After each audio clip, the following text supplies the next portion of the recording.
to start right away here in the opening round. Get St. Francis, who's a league champion and has 2 first-team all-conference players and a player of the league. And anytime you're playing in postseason event, there's good players, and you're going against really good coaches and teams. And for us, with a quick turnaround, we got to get ourselves ready to go and get focused in and find a way to see if we can't get this first one.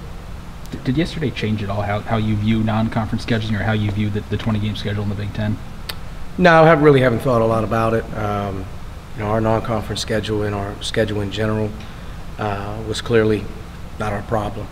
Winning the games that we needed to win was the problem. So, if you win a couple more games here or there, maybe just one more, we're not talking about non-conference scheduling and whatnot. And we had our opportunities, and I think everybody in our program knows that we didn't get enough of what we needed to get done in January and February. I also think at the end of the day we're playing pretty good basketball here at the end, and we need to see if we can't carry that over. And if you get a couple wins here in the postseason, regardless of what you're doing, that can really change individual players' path into their futures, and build more confidence, get more reps, and that's what we're looking for right now. What's been your message to the team the last 24 hours or so? Our message is, at the end of the day, if you have an opportunity to put an Indiana jersey on, you better be ready to play. And for us, obviously there's disappointment, but at the same time there's also opportunity, and we need to focus in on the opportunity, and then we need to be ready to go. I think anytime you have a chance to win a game, it changes the complexion of your group, the morale, and we have an opportunity tomorrow night to win a game. That's what we got to try to do. How much just value can there be for this young team getting to play on? Basically, just every opportunity you can get going forward, just keep these guys together and keep playing. Experience is everything. Winning games in March is everything. Finding a way to win a postseason tournament game, whether that's the Big Ten, the NCAA, or here in the NIT. There's great teams in the NIT. There's teams that could win games in the NCAA tournament. And the more you advance in it, the more your confidence level and the more big game experience you get. And you have really 2 freshmen and 2 sophomores that played heavy minutes this year. You got some guys on the bench that are going to play a different role as we get into this, and we have to find a way to get guys to finish and find a way individually to feel good about what's moving forward. How much does it change for you rotation-wise, if anything at all, when you think about the NIT or you think about elimination play, that sort of thing? Well, we need to play to win, and to do that, we're going to need to play as many guys as we can. I think, especially when you get into these situations in these tournaments like this, you'll be surprised that certain guys are ready to play and they are excited to play, and when they get their opportunities, they cash in on it. So I'm hopeful. We have a great workout today. It's a quick turnaround, like I said, and we need to be excited to play. I think we're going to have a lot of different types of guys contribute here, and we're going to need more guys to contribute because you're going to play against really good teams. I guess to focus on that, do you start playing for the future? Do you start trying to make sure a guy like Clifton? We play to win on Tuesday.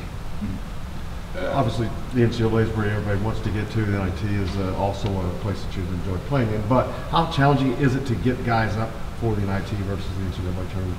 I think every coach is in a different situation. Like I told the guys, there's 2 types of teams in postseason play. There's one that's excited to keep playing, and there's one that's, whether it be down or out or not as excited. Those teams get eliminated very fast. You're playing against conference champions, or you're playing against teams that were like yourself, who had their opportunities, didn't get it done. They're still in a field of good teams, and the team that's the most excited, the team that's the most enjoyable right now to be around each other, the team that wants to get to that jump ball tomorrow and is excited, they got a chance to win the game. And I think that's the big part of it right now, is the willingness to get out there tomorrow night and could play as hard as we can, like we've been doing, and at the end of the day advance. And you're going to get another really good opponent in Providence or Arkansas, realistically in a few days, and that's a good team. Obviously we played Arkansas earlier, followed Providence very closely, a Big East team. You get to play that game, you win that one, who knows the next one you play. And for us right now, it's about Tuesday night. Let's find a way to win, and let's see how it goes, and at the end of the day we'll make some adjustments into the next one. This, I guess, has been something of a storyline at Arkansas, but Romeo squashed the idea that he wouldn't play in this just from a draft perspective or anything like that, but his back is just kind of where he's day to day with his back. He tweaked his back in the first 8 minutes of the Ohio State game, and has really struggled with some soreness and some just really uncomfortable. He tweaked it. It's something that he's done a lot of treatment on in the last 3 days. It's day to day in terms of what he can do today for practice, so we'll see. But Romeo isn't shutting anything down. Romeo has basically practiced every single day all season long to this point, and I think hopefully he can get back and obviously get back onto the floor. That's what he wants to do. But if he can't go or he's not able to practice today or tomorrow, we'll take it day by day. But he's definitely, in talking to him, he's like every other player on our team. You sit and you reflect, and now you look forward and say, what's the next opportunity for me? I'm a player. I want to play. You talked about the quick turnaround St. Francis, but there's also some rule changes with the NIT, widening the free throw lane, extending the three-point line. How do you maybe adjust for that on such a quick turnaround? Players won't even realize it. I think at the end of the day, there's a couple things our staff will have to make a point of emphasis on us understanding what's going on.